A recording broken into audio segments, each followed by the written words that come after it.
Hello students, welcome to my channel Alam Edutech. पिछले class में हम लोग केमिस्ट्री पढ़ रहे थे, तो आज केमिस्ट्री को हम लोग आगे बढ़ाते हैं। हम लोग आज पढ़ते हैं कैसे हम लोग एटम के अंदर इलेक्ट्रॉन, प्रोटॉन और न्यूट्रॉन की संख्या निकालेंगे, कैसे नंबर्स प्राप्त ज्ञात करेंगे। तो इसी कड़ी में हम लोग पढ़ते हैं, इसको समझते हैं क्या है। देखिए, ये ऑर्बिट स्ट्रक्चर है किसका? नाइट्रोजन एटम का। नाइट्रोजन का हमें मालूम है एटॉमिक नंबर 7 होता है और इसका मास नंबर 14 होता है। तो नीचे वाला इस तरह से भी हम लोग किसी एलिमेंट का रिप्रेजेंटेशन भी करते हैं। नीचे वाला जो होता है एटॉमिक नंबर होता है और ऊपर जो होता है स्क्वायर जहां हम लोग डालते हैं वहाँ वो मास नंबर होता है। मास नंबर को ए से रिप्रेजेंट किया जाता है और एटॉमिक नंबर को जेड से रिप्रेजेंट किया जाता है।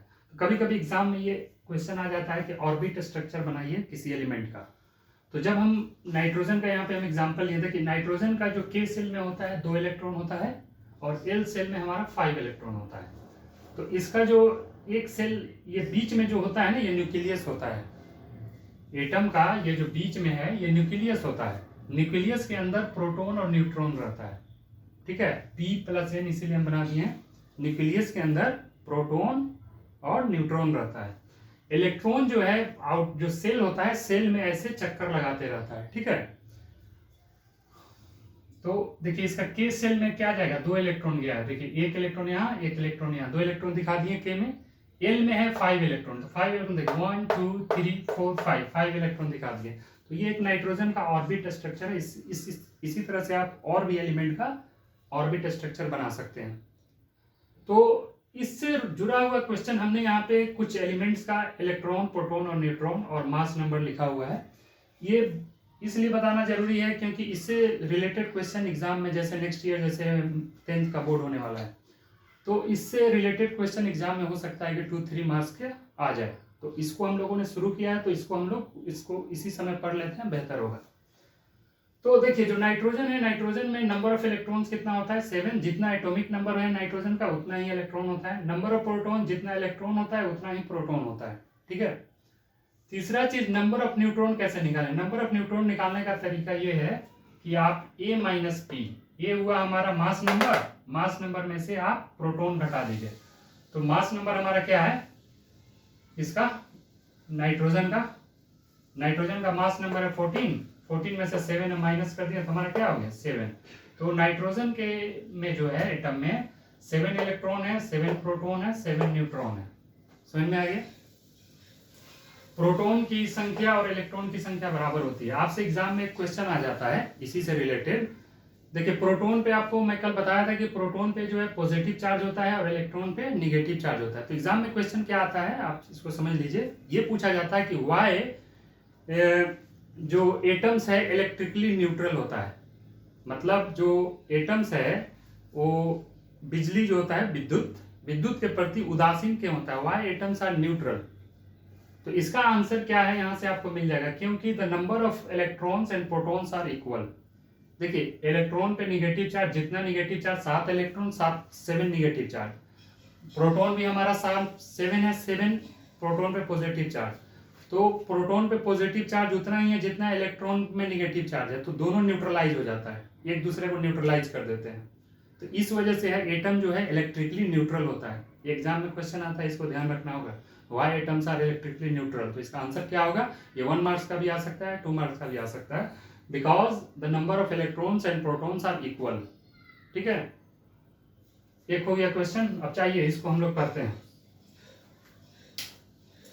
हाइड्रोजन जो एलिमेंट है इसका एटॉमिक नंबर हम लोग कल ही पढ़े थे, 1 होता है। इसका मास नंबर 1 होता है। इसमें नंबर ऑफ इलेक्ट्रॉन उतना ही होगा जितना उसका एटॉमिक नंबर होगा, प्रोटॉन उतना ही होगा जितना इलेक्ट्रॉन होगा, और हमारा न्यूट्रॉन इसमें 0 होता है।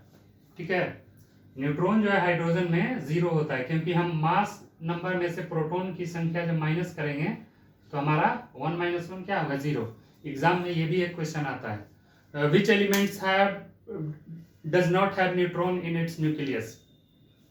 कौन से एलिमेंट के न्यूक्लियस में न्यूट्रॉन नहीं रहता है?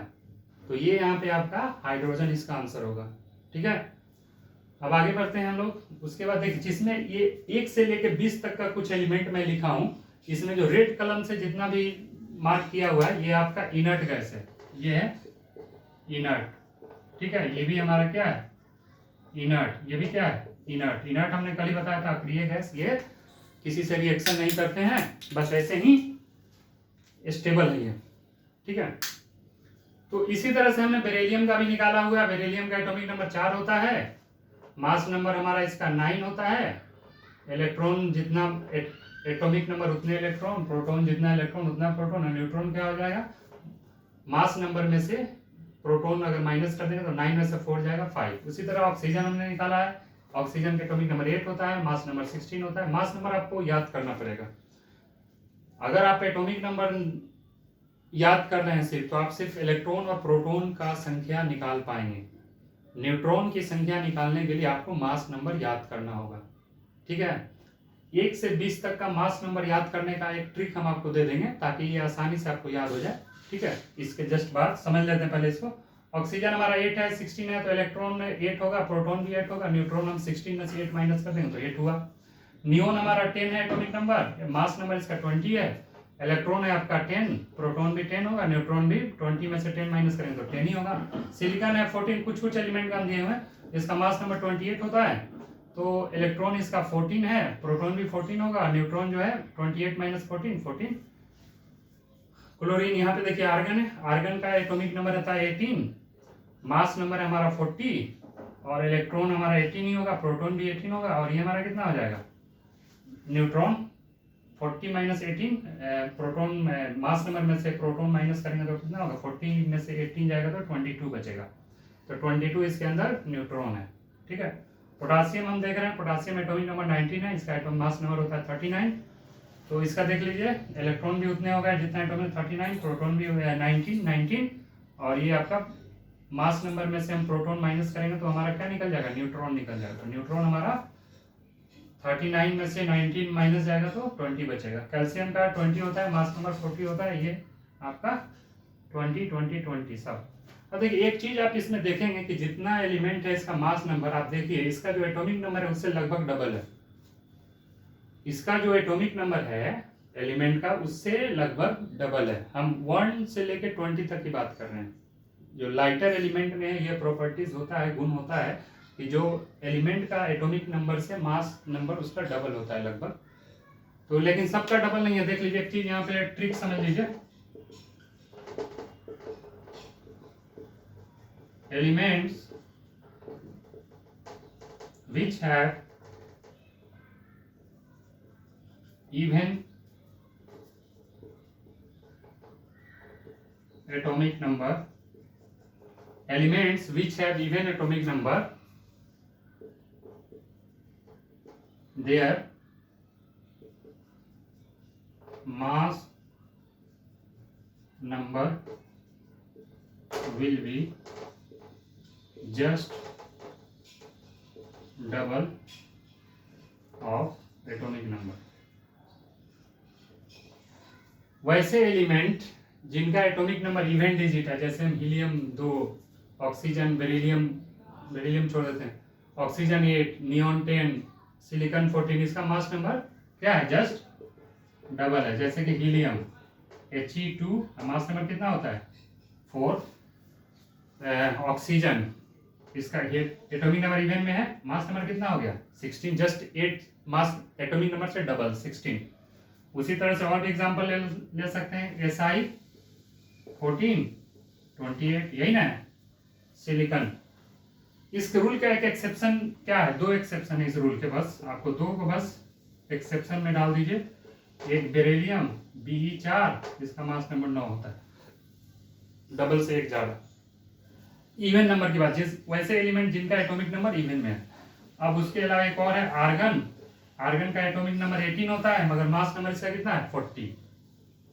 तो इस ट्रिक के 2 एक्सेप्शन है सिर्फ, ठीक है, बाकी सारा ये फॉलो करता है, एटॉमिक नंबर के जस्ट डबल उसका मास नंबर होता है। आइए दूसरा ट्रिक समझते हैं, elements which have odd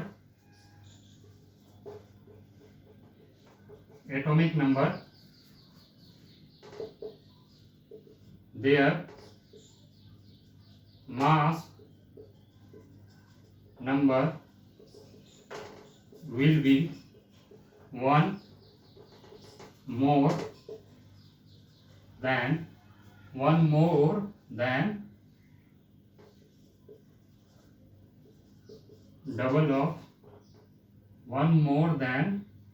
double of their atomic.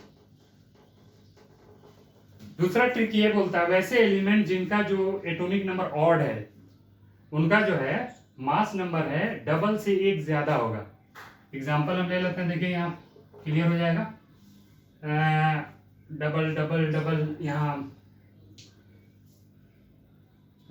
Odd वाला ले लेते हैं हम एग्जांपल। क्लोरीन ऑड हम ज्यादा लिखे नहीं है। Cl17 इसका कितना है मास नंबर 35।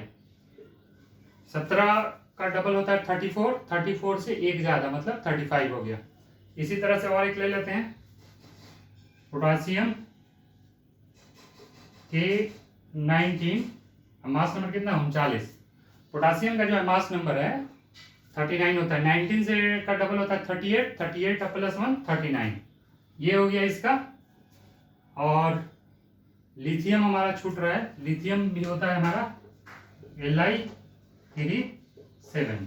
लिथियम का कितना होता है, एटॉमिक नंबर होता है हमारा 3 और इसका जो मास नंबर होता है 7 होता है। ठीक है, इस तरह से फ्लोरीन का भी आप ले सकते हैं। फ्लोरीन हमारा कितना होता है, एटॉमिक नंबर 9, मास नंबर कितना हो जाएगा 19। इस रूल के भी एक्सेप्शन है। ये रूल वैसे एलिमेंट के लिए अप्लाई होगा जिनका एटॉमिक नंबर ऑड है। इसके एक्सेप्शन क्या है देख लीजिए। कोई भी ट्रिक बनता है तो कुछ एक्सेप्शन होता ही है। इसके भी एक्सेप्शन है, जैसे नाइट्रोजन N7 लेकिन 14 होता है। देखिए नाइट्रोजन का एटॉमिक नंबर 7 और मास नंबर 14 डबल होता है।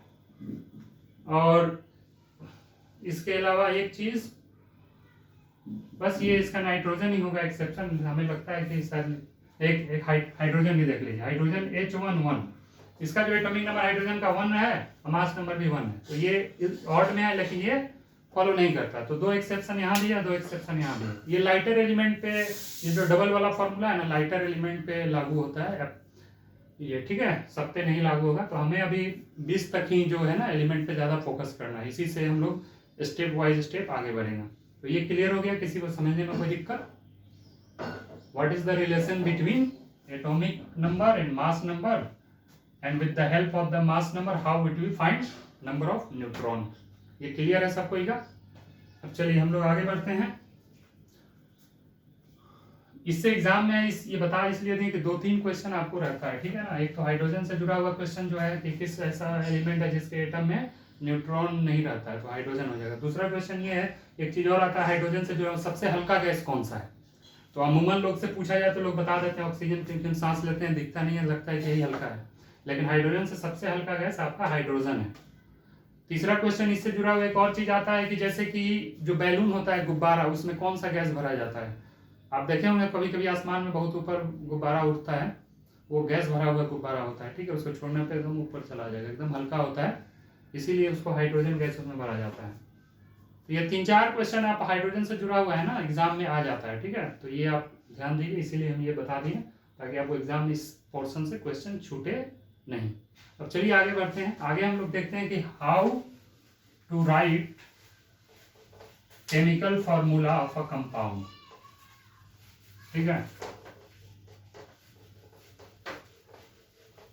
हम लोग क्या पढ़ेंगे, how to write chemical formula of a compound.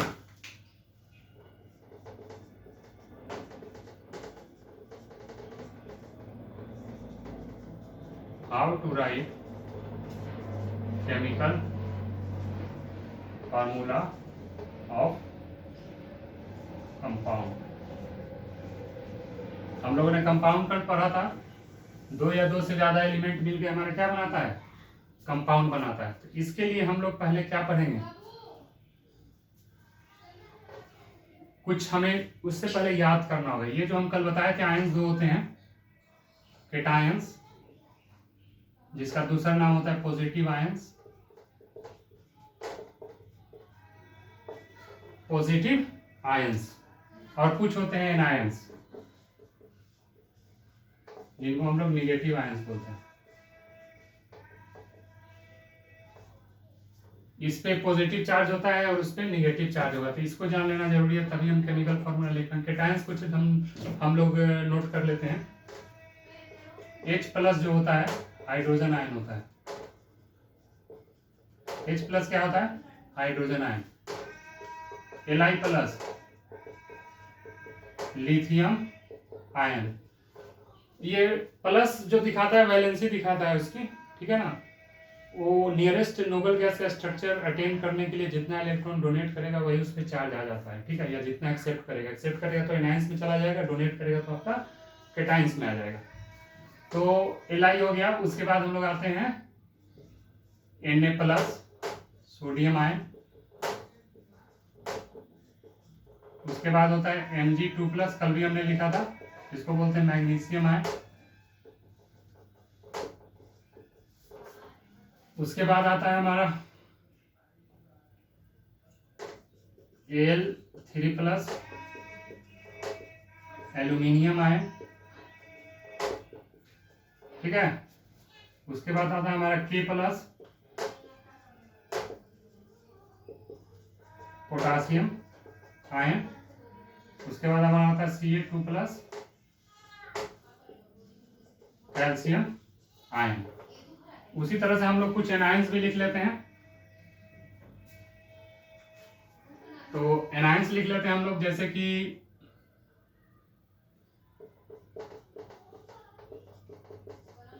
Fluoride,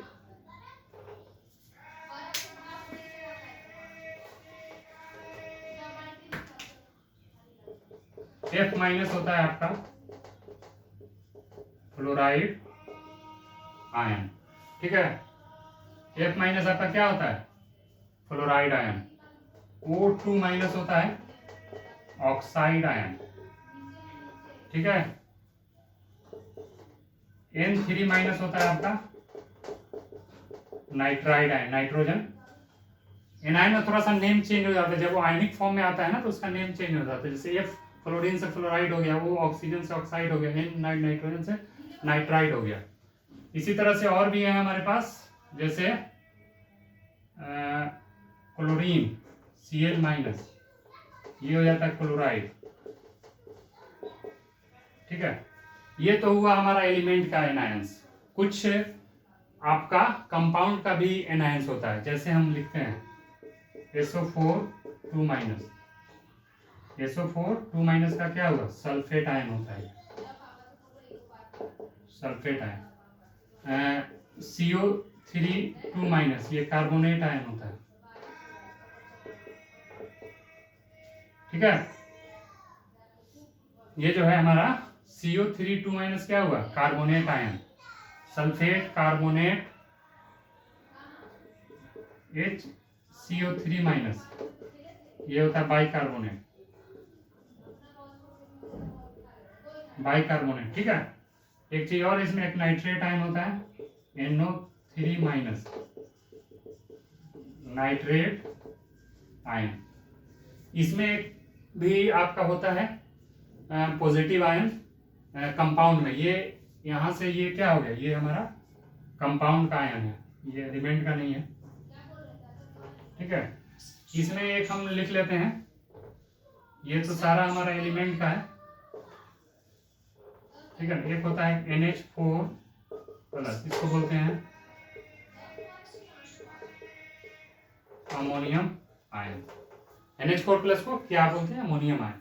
इतना चीज आपको याद अगर आप कर लीजिएगा तो आपको केमिकल फॉर्मूला कंपाउंड का लिखने आ जाएगा, ठीक है। केटायंस जब भी होता है रिएक्शन जो है ना, एक इधर का होगा एक इधर का होगा। जो कंपाउंड बनता है ये पॉजिटिव चार्ज अट्रैक्ट होता है निगेटिव चार्ज की तरफ, ठीक है। पॉजिटिव चार्ज अट्रैक्ट किसके तरफ होगा? निगेटिव। निगेटिव किसके तरफ से होगा? निगेटिव किस तरफ से किसके तरफ अट्रैक्ट होगा? पॉजिटिव। तो आप तो इसको दूसरे भाषा में समझ सकते हैं, तो मेल फीमेल का समझते हैं। मेल का अट्रैक्शन फीमेल की तरफ होता है, फीमेल का अट्रैक्शन किसके तरफ होता है? मेल की तरफ। तो उसको यहाँ पे समझ सकते हैं, पॉजिटिव अट्रैक्ट होगा निगेटिव की तरफ और निगेटिव अट्रैक्ट होगा पॉजिटिव की तरफ। तो आइए लिखते हैं हम लोग फॉर्मूला कुछ कंपाउंड का। हम पहले आपको बोलते हैं, आपको नाम बोलते हैं, कैसे लिखेंगे आपको लिखना है। सोडियम क्लोराइड, सोडियम क्लोराइड, इसका फॉर्मूला आपको नहीं मालूम है, कैसे लिखते हैं। सोडियम का क्या होता है सिंबल Na होता है, क्लोराइड का क्या होता है Cl होता है, ठीक है। इसकी वैलेंसी कितनी होती है सोडियम की वैलेंसी होती है 1 और क्लोरीन की कितनी होती है 1, ठीक है ना, -1। ये अंडरस्टूड चीज है। होता क्या है इसमें फॉर्मूला लिखने में, ये जो इसकी वैलेंसी है वो यहाँ चला जाता है और ये वैलेंसी यहाँ पे आ जाता है, तो ये क्या बन जाता है आपका,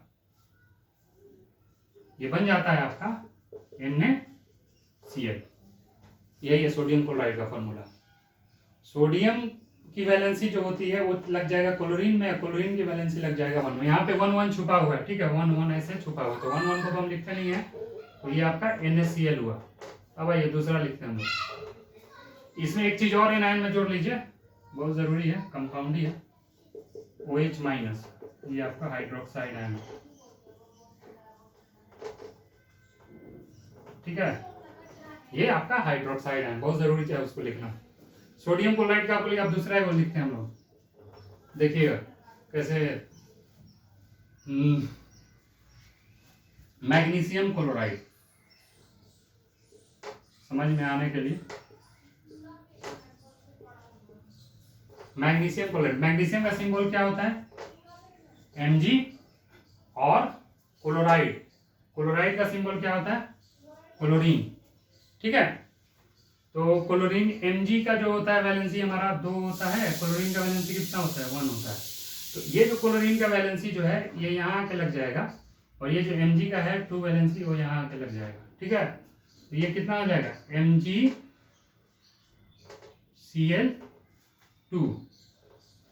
समझ में आया। मैग्नीशियम की जो वैलेंसी थी 2 वो लग गया क्लोरीन में, क्लोरीन की जो वैलेंसी 1 थी वो आके यहाँ लग गया, तो 1 हम लोग ऐसे रिप्रेजेंट तो नहीं करते हैं, तो MgCl2 हो गया, ठीक है। क्लियर, इसको समझने में कोई दिक्कत। अब आइए अगला लिखते हैं हम लोग। 2 हो गया, तीसरा हम एक कंपाउंड लिखते हैं क्या, एल्युमिनियम ऑक्साइड,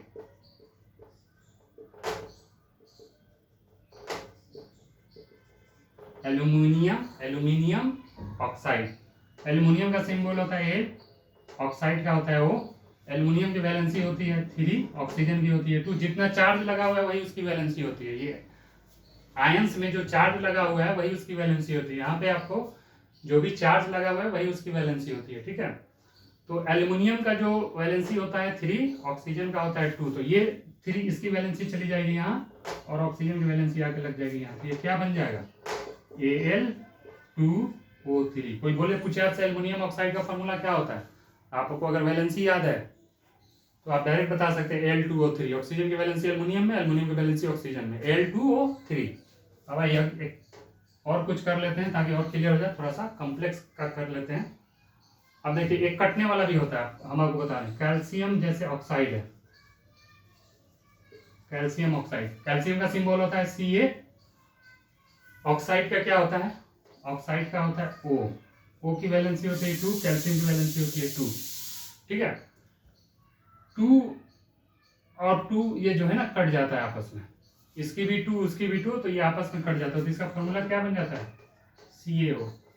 कैल्शियम ऑक्साइड का फॉर्मूला क्या होगा CO, जहाँ कटने वाला होगा कट जाएगा, मल्टीपल्स में अगर होगा उसके, तो जैसे 2 से 2 आपस में कट गया तो ये आपका बन गया कैल्शियम ऑक्साइड। और भी कुछ लिख लेते हैं ताकि और थोड़ा सा क्लियर हो जाए, ठीक है। और हम लोग लिखते हैं यहाँ पे 4, 5, कोई कंपाउंड लेते हैं हम लोग, थोड़ा सा कॉम्प्लेक्स जाते हैं। सोडियम सल्फेट,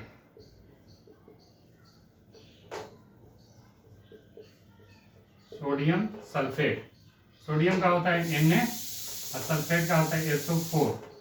तो Na होता है, Na का वैलेंसी 1 होता है, SO4 का वैलेंसी कितना, जितना चार्ज उतना वैलेंसी, SO4 का 2 वैलेंसी, तो 2 यहाँ आ जाता है और 1 यहाँ चला जाता है, क्या बन जाएगा Na2SO4। सोडियम सल्फेट की वैलेंसी क्या हो गई Na2, इसको फिर से थोड़ा कर देते, सोडियम हो गया Na, SO4 हो गया हमारा ये, Na का होता है वैलेंसी 1, SO4 का 2, ये यहाँ और ये यहाँ, ठीक है। तो क्या हो गया Na2SO4, ये वैलेंसी। ये इसका सोडियम सल्फेट का कोई फॉर्मूला बोले तो आप ये बोल सकते हैं Na2SO4। अब आगे बढ़ते हैं हम लोग, और भी कुछ एग्जांपल कर लें ताकि और क्लियर हो जाए। अब करते हैं हम लोग मैग्नीशियम हाइड्रोक्साइड। मैग्नीशियम हाइड्रोक्साइड, इसका जो मैग्नीशियम का होता है सिंबल Mg होता है, हाइड्रोक्साइड का आपका OH होता है ना, यहाँ OH, इस पे एक चार्ज लगा हुआ है, एक माइनस चार्ज है, ये एनायन है ये OH। तो Mg का वैलेंसी होता है 2, OH का वैलेंसी होता है 1, तो 1 यहाँ आ जाएगा और ये 2 यहाँ चला जाएगा। ये 2 जो जाएगा दोनों पे लगेगा, सिर्फ H पे नहीं लगेगा बल्कि OH पे लगेगा, ठीक है। इसका जो फॉर्मूला हो जाएगा, क्या हो जाएगा, MgOH होल ट्वाइस 2। OH दोनों पूरा पे ये 2 जाके लगेगा। MgOH का एक वैलेंसी है तो एक इसका यहाँ आया तो एक तो लिखेंगे नहीं, लेकिन एक से ज्यादा लिखते हैं, तो OH पे गया तो ये 2 हो गया। तो सोडियम मैग्नीशियम हाइड्रोक्साइड का कोई फॉर्मूला बोले तो MgOH2। सिर्फ वैलेंसी का खेल है, किसी कंपाउंड का फॉर्मूला लिखना हो तो अगर आपको वैलेंसी याद है तो आप आसानी से लिख सकते हैं। और ये केटायंस और एनायंस याद आप रखिएगा, जब भी बॉन्ड फॉर्म होगा आपको एक इधर से होता है और एक इधर से होता है, ठीक है। तो ये क्लियर हो गया। आप और भी अपने से सोच के कुछ भी, एल्युमिनियम सल्फेट लिख लीजिए, एल्युमिनियम कार्बोनेट लिख लीजिए, सोडियम कार्बोनेट लिख लीजिए, ठीक है ना। एक और हम लोग कर लेते हैं ताकि और थोड़ा सा क्लियर हो जाए।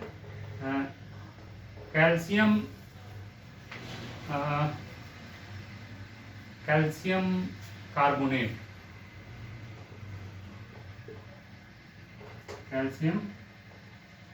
कार्बोनेट, कैल्शियम का होता है Ca, कार्बोनेट का CO3, वैलेंसी कितना कार्बोनेट का 2, कैल्शियम का 2, ये आपस में कट जाता है, ठीक है।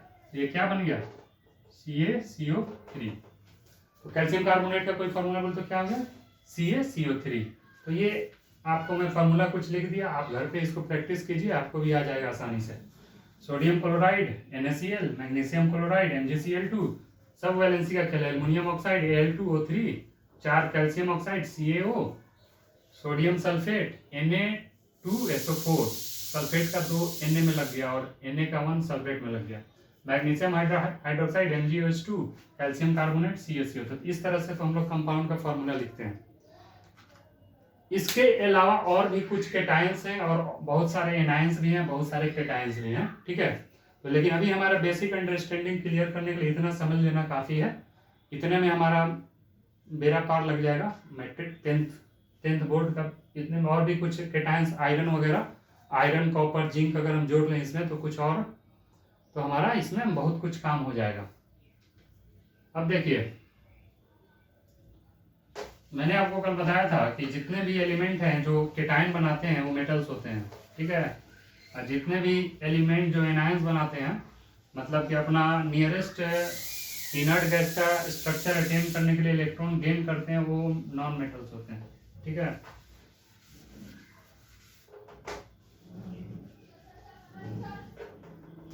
ये हाइड्रोजन ऐसा है जो कि एनायन भी बनाता है, ठीक है ना। H- आपका होता है हाइड्राइड। H- क्या होता है, H- आपका हाइड्राइड आयन है। हाइड्रोजन ऐसा एलिमेंट है जो केटायन में भी जाता है और एनायन में भी चला जाता है। तो हाइड्रोजन ऐसे हम बोलें कि जैसे जितना भी केटायन बनाता है वो मेटल्स है, ठीक है। और जितना मेटल्स एलिमेंट एनायन बनाता है वो आपका नॉन मेटल्स। ये क्लियर है कॉन्सेप्ट। एक्सेप्शन में सिर्फ ये आ जाएगा हाइड्रोजन, ये नॉन मेटल्स है। हाइड्रोजन जो है आपका नॉन मेटल्स है, बाकी सब इसमें मेटल्स। इसके अलावा और भी कुछ है, जैसे कि आप समझ लीजिए इसमें और भी कुछ ऐड कर ले आप कर सकते हैं तो कर सकते हैं। Fe2+, ये हो जाता है फेरस, ठीक है ना। कुछ एलिमेंट ऐसे हैं जो दो वैलेंसी शो करते हैं, वेरिएबल वैलेंसी। Fe3 भी शो करता है, अगर Fe3 शो करेगा तो ये आपका हो जाएगा फेरिक। Fe अगर 3 शो करेगा तो क्या हो जाएगा फेरिक। उसी तरह से कॉपर अगर 1 शो करता है तो होता है क्यूप्रस, ठीक है। कॉपर अगर 2 शो करता है तो ये हो जाता है क्यूप्रिक। जिंक आपका सिर्फ 2 ही शो करता है, Zn2+, ठीक है। जिंक सिर्फ एक ही वैलेंसी शो करता है, Fe आपका दो शो करता है, कॉपर भी आपका 2, कॉपर अगर Fe 2 होता है तो फेरस, और 3 हो गया तो फेरिक, उसका नाम हो जाएगा। Cu अगर आपको जैसे यहाँ पे कोई बोल दे तो इसका नाम क्या लिखे, ये कोई कंपाउंड है, बोलिए कि इसका नाम क्या होगा।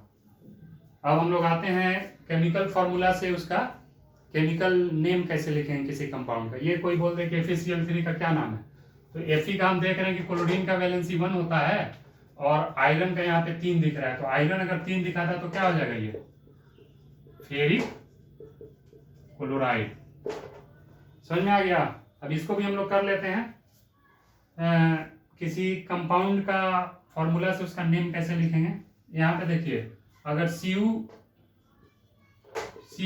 है, क्या हो गया, CuCl है तो क्यूप्रस। हम जान रहे हैं कि क्लोरीन का एक वैलेंसी होता है, Cu का भी हम देख रहे हैं एक ही आ रहा है, तो Cu1 क्यूप्रस होता है, तो क्यूप्रस क्लोराइड, ठीक है। CuCl cuprous chloride. इसी तरह से कोई बोले कि इसका ये कौन सा कंपाउंड है भाई, ZnOH2, तो Zn हम जानते हैं जिंक होता है। जिंक का जो एटॉमिक नंबर इसका आप चाहें तो लिख सकते हैं, आयरन 26 होता है, कॉपर 29 होता है, जिंक आपका 30 होता है, ठीक है। Fe आपका कितना होता है 26, कॉपर होता है 29, जिंक होता है 30 एटॉमिक नंबर। तो जिंक हाइड्रो, ये कोई फॉर्मूला लिखते हैं, बोले कि इसका नाम क्या है, तो आप क्या बताइएगा, जिंक हाइड्रोक्साइड, ठीक है। देख रहे हैं कि OH है, OH जो है आपका हाइड्रोक्साइड होता है, वैलेंसी दिख रही है, जिंक की 2 है, OH का 1 है, तो जिंक हाइड्रोक्साइड हो गया, ठीक है। अब आते हैं कुछ और भी हम लोग कर लेते हैं। कोई बोल दे कि इसका नाम नहीं बताने के लिए,